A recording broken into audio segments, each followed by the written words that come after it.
Her ser I setupet med en mobile boom, som er en af vores helt store sælger der i dag. Fuldstændig komplet sæt med det hele, hvor alt er integreret i en fjernbetjening. Og nu vil Torben vise, hvor let det er at indtaste parametrene og svejse med den her fjernbetjening. Vi trykker på New, Single, så tager vi og taster diameteren på røret. I det her givne tilfælde, der er det 114,3. Så har vi en tykkelse, og det er 3 mm i den her. Så har vi, hvad overlappet skal være, til man ikke starter og stopper samme sted. Toppen vil have 5 mm. Materialet, det er rustfri 316. Godt. Videre. Så har vi ampererne. Hvad svejser vi med, Toppen? 114. 114 ampere. Hvor meget tråd? 0,6. 0,6 meter i minuttet. Så har vi en hastighed. 2,4. 2,4 mm i sekundet. Og roller delay, det er, hvornår den skal starte op efter lysbuen den er tændt. 8 sekunder. Så er vi rent faktisk klar til at svejse. Torben sætter lige AVC'en på også, sådan så den styrer højden automatisk. Så skal vi egentlig bare have tændt for udsugningen.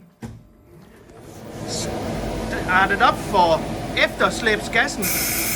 Så er vi klar til at svejse. Torben trykker start.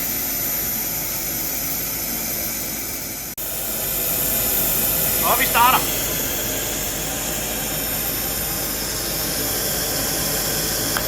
Sekunders ventetid. Ekstra 2.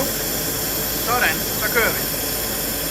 Så får vi nemlig en rigtig god gennembrænding, for at den lige står og brænder 2 sekunder, før den begynder at rotere.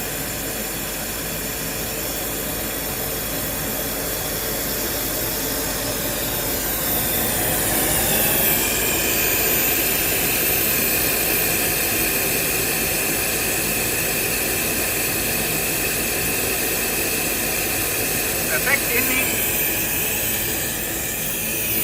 Ja, så prøv at se, hvordan den ser ud, når den kommer herud. Prøv lige at se.